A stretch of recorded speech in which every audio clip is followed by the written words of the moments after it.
சுத்திகரிப்பு மற்றும் ஆற்றல் உற்பத்தியில் நுண்ணுயிரிகள். கழிவுநீர் என்பது ஒவ்வொரு நாளும் நகரம் மற்றும் பிற நகரங்களில் உருவாகும் மனித கழிவுகளை கொண்ட பயனற்ற நீர் ஆகும். இதில் அதிக அளவில் கரிம பொருட்களும் மனிதர்களுக்கு நோய் உண்டாக்கும் நுண்ணுயிர்களும் மற்றும் உயிரிய சிதைவிற்கு உள்ளாகும் மாசுபடுத்துகளும் உள்ளன.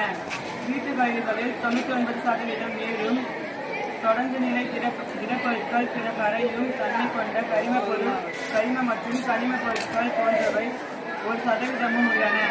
ஆறுகள் மற்றும் ஓடைகள் போன்ற இயற்கையான நீர்நிலைகளில் கழிவு நீரை நேரடியாக வெளியேற்றக்கூடாது. கழிவு நீரை வெளியேற்றுவதற்கு முன்னர் அதன் மாசினை குறைக்க கழிவுநீர் சுத்திகரிப்பு நிலையத்தினை மூலம் சுத்திகரிக்க வேண்டும். நுண்ணுயிரிகள் காற்றேற்றம் செய்யப்பட்ட கழிவு நீரில் வளர்க்கப்படுகிறது. இவை அந்நீரில் உள்ள பெரும் பங்கு கனிம பொருட்களை உட்கொண்டு அழித்து உயிரிய ஆக்சிஜன் தேவையையும் குறைக்கிறது.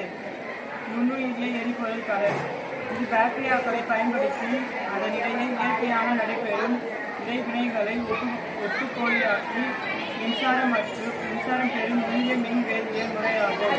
கரிம மூலக்கூறுகளை ஆக்சிஜனேற்ற மற்றும் ஒடுக்கவினைக்கு ஆட்படுத்த பாக்டீரியாக்களை அனுமதிப்பதன் மூலம் நுண்ணுயிரிய எரிபொருள் கலர் இயங்குகிறது.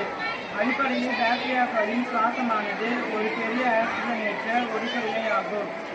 நுண்ணுயிரிய எரிபொருள் கலரில் உள்ள நேர்மின்வாய் மற்றும் ஒரு எதிர்மின்வாய் ஆகியன இருக்கும்.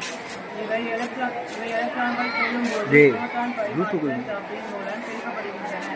நேர்மின்வாய் முனையில் இருக்கும் நுண்ணுயிரிகள் கரிம எரிபொருள்களுடன் ஆக்சிஜனேற்றம் செய்யும் போது புரோட்டான்கள் வெளியேறி சென்று எதிர்மின்வாயை அடைகின்றன. அதே நேரத்தில் நேர்மின்வாய் வழியாக எலக்ட்ரான்கள் புறச்சுற்றி அடைந்து மின்சாரம் உற்பத்தி செய்யப்படுகிறது.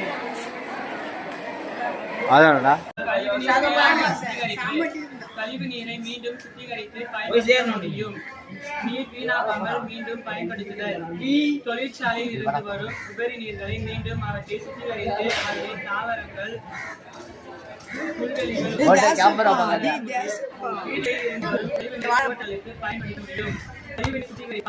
மீண்டும் சுத்திகரித்து அதனை நீர் வீணாகாமல் குறைந்த செலவில் சுத்திகரிப்பு செய்யப்படும். தோட்டங்களுக்கு பயன்படுத்துதல். காடுகள் வளர்ப்பதற்கு பயன்படுத்துதல். நீர் சுழற்சி மூலம் நீரை சுத்திகரித்து பயன்படுத்துதல்.